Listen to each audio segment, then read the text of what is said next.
ആവർത്തന പുസ്തകം അധ്യായം 2. അനന്തരം യഹോവ എന്നോട് കൽപ്പിച്ചതുപോലെ നാം തിരിഞ്ഞ് ചെങ്കടൽ വഴിയായി മരുഭൂമിയിലേക്ക് യാത്ര പുറപ്പെട്ടു. നാം ഏറിയ നാൾ സീർ പർവ്വതത്തെ ചുറ്റി നടന്നു. പിന്നെ യഹോവ എന്നോട് കൽപ്പിച്ചത്, നിങ്ങൾ ഈ പർവ്വതം ചുറ്റി നടന്നത് മതി, വടക്കോട്ട് തിരിവിൻ. നീ ജനത്തോട് കൽപ്പിക്കേണ്ടത് എന്തെന്നാൽ, സെയിരിൽ കുടിയിരിക്കുന്ന ഏശാവിന്റെ മക്കളായ നിങ്ങളുടെ സഹോദരന്മാരുടെ അതിരിൽ കൂടെ നിങ്ങൾ കടപ്പാൻ പോകുന്നു. അവർ നിങ്ങളെ പേടിക്കും. ആകയാൽ ഏറ്റവും സൂക്ഷിച്ച് കൊള്ളണം. നിങ്ങൾ അവരോട് പടയെടുക്കരുത്. അവരുടെ ദേശത്ത് ഞാൻ നിങ്ങൾക്ക് ഒരു കാൽ വെപ്പാൻ പോലും ഇടം തരികയില്ല. സെയിർ പർവ്വതം ഞാൻ ഏശാവിന് അവകാശമായി കൊടുത്തിരിക്കുന്നു. നിങ്ങൾ അവരോട് ആഹാരം വിലയ്ക്ക് വാങ്ങി കഴിക്കണം, വെള്ളവും വിലയ്ക്ക് വാങ്ങി കുടിക്കണം.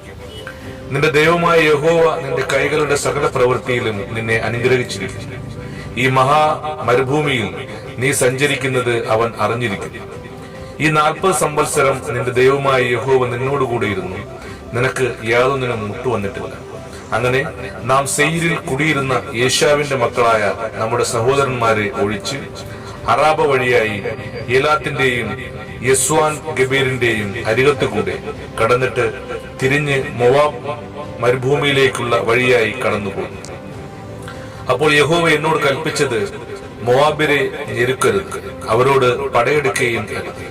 ഞാൻ അവരുടെ ദേശത്ത് നിനക്ക് ഒരു അവകാശം തരികയും ദേശത്തെ ഞാൻ ലോത്തിന്റെ മക്കൾക്ക് അവകാശമായി കൊടുത്തിരിക്കുന്നു. വലിപ്പവും പെരുപ്പവും അനാക്യരെ പോലെ പൊക്കവുമുള്ള ജാതിയായ ഏമ്യർ പണ്ട് അവിടെ പാർത്തിരുന്നു. ഇവരെ അനാക്യരെ പോലെ മല്ലന്മാർ എന്ന് വിചാരിച്ചു വരുന്നു. മോവാബിറോ അവർക്ക് ഏമ്യർ എന്ന് പേർ പറയുന്നു.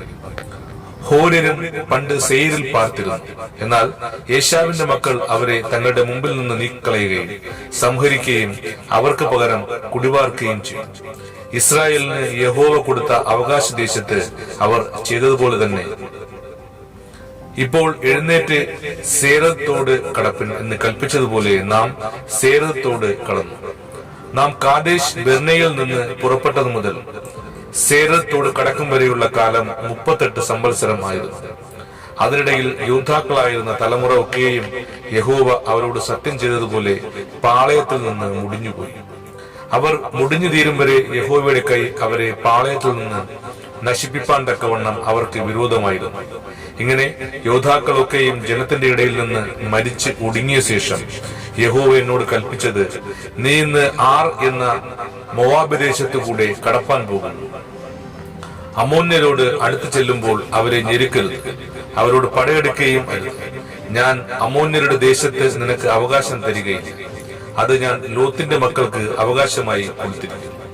അതും മല്ലന്മാരുടെ ദേശമെന്ന് വിചാരിച്ചു വരും. മല്ലന്മാർ പണ്ട് അവിടെ പാർത്തിരുന്നു. അമ്മോന്യർ അവരെ സംസൂമ്യർ എന്ന് പറയുന്നു. അവർ വലിപ്പവും പെരുപ്പവും അനാക്യരെ പോലെ പൊക്കവുമുള്ള ജാതിയായിരുന്നു. എങ്കിലും യഹോവ അവരെ അവരുടെ മുമ്പിൽ നിന്ന് നശിപ്പിച്ചു. ഇങ്ങനെ അവർ അവരുടെ ദേശം കൈവശമാക്കി അവരുടെ സ്ഥലത്ത് കുടിവാർന്നു. അവർ സെയിരിൽ പാർക്കുന്ന ഏശാവിന്റെ മക്കൾക്ക് വേണ്ടി ചെയ്തതുപോലെ തന്നെ അവൻ ഹോര്യരെ അവരുടെ മുമ്പിൽ നിന്ന് നശിപ്പിച്ചിട്ട് അവർ അവരുടെ ദേശം കൈവശമാക്കി അവരുടെ സ്ഥലത്ത് ഇന്നുവരെയും പാർക്കും. കഫ്തോരിൽ നിന്ന് വന്ന കഫ്തോര്യരും ഗസ വരെയുള്ള ഊരുകളിൽ പാർത്തിരുന്ന അവ്യരെ നശിപ്പിച്ച് അവരുടെ സ്ഥലത്ത് കുടിപാർത്തു.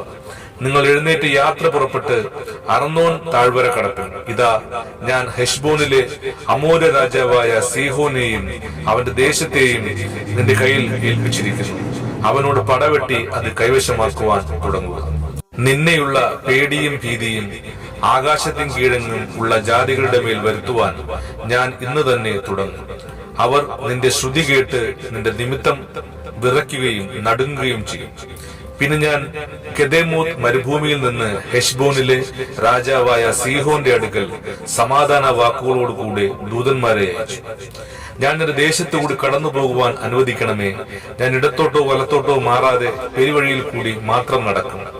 സെയിരിൽ പാർക്കുന്ന ഏശാവിന്റെ മക്കളും ആരിൽ പാർക്കുന്ന മോവാബിരും എനിക്ക് തന്നതുപോലെ നീ വിലയ്ക്ക് തരുന്ന ആഹാരം ഞാൻ കഴിക്കുകയും വിലയ്ക്ക് തരുന്ന വെള്ളം കുടിക്കുകയും ചെയ്തു കൊള്ളാം. യോർദാൻ കടന്ന് ഞങ്ങളുടെ ദൈവമായ യഹോവ ഞങ്ങൾക്ക് തരുന്ന ദേശത്ത് എത്തുവോളം കാൽനടയായി പോകുവാൻ മാത്രം അനുവദിക്കണം എന്ന് പറയിച്ചു. എന്നാൽ നാം തന്റെ ദേശത്തൂടെ കടന്നു പോകുവാൻ ഹെശ്ബോനിലെ രാജാവായ സീഹോൻ സമ്മതിച്ചില്ല. ഇന്ന് കാണുന്നത് പോലെ നിന്റെ ദൈവമായ യഹോവ അവനെ നിന്റെ കയ്യിൽ ഏൽപ്പിക്കേണ്ടതിന് അവന്റെ മനസ്സ് കടുപ്പിച്ചു, അവന്റെ ഹൃദയം കഠിനമാക്കി. യഹോവ എന്നോട്, ഞാൻ സീഹോനെയും അവന്റെ ദേശത്തെയും നിന്റെ കയ്യിൽ ഏൽപ്പിച്ചിരിക്കുന്നു, അവന്റെ ദേശം കൈവശമാക്കേണ്ടതിന് അത് അടക്കുവാൻ തുടങ്ങുക എന്ന് കൽപ്പിച്ചു. അങ്ങനെ സീഹോനും അവന്റെ സർവ്വജനവും നമ്മുടെ നേരെ പുറപ്പെട്ടു വന്നു. യാഹോസിൽ വെച്ച് പടയിട്ടു. നമ്മുടെ ദൈവമായ യഹോവ അവനെ നമ്മുടെ കയ്യിൽ ഏൽപ്പിച്ചു. നാം അവനെയും അവന്റെ പുത്രന്മാരെയും അവന്റെ സർവ്വജനത്തെയും സംഹരിച്ചു. അക്കാലത്ത് നാം അവന്റെ എല്ലാ പട്ടണങ്ങളും പിടിച്ചു. പട്ടണം തോറും പുരുഷന്മാരെയും സ്ത്രീകളെയും കുഞ്ഞുങ്ങളെയും ഉന്മൂലനാശം ചെയ്തു. ഒരുത്തനെയും ശേഷിപ്പിച്ചില്ല. നാൽക്കാലികളെയും നാം പിടിച്ച പട്ടണങ്ങളിലെ കൊള്ളയും മാത്രം നാം നമുക്കായിട്ട് അർണോൻ താഴ്വരയുടെ അറ്റത്തുള്ള അറോവേരും താഴ്വരയിലെ പട്ടണവും മുതൽ ഗിലെയാദ് വരെ നമ്മുടെ കൈക്ക് എത്താതെ ഒരു പട്ടണവും ഉണ്ടായിരുന്നില്ല. നമ്മുടെ ദൈവമായ യഹോവ സകലവും നമ്മുടെ കയ്യിൽ ഏൽപ്പിച്ചു. അമ്മോന്യരുടെ ദേശവും യബ്ബോക്ക് നദിയുടെ ഒരു വശമൊക്കെയും മലനാട്ടിലെ പട്ടണങ്ങളും നമ്മുടെ ദൈവമായ യഹോവ നമ്മോട് വിലക്കിയ ഇടങ്ങളും മാത്രം നീ ആക്രമിച്ചില്ല. ആമേൻ.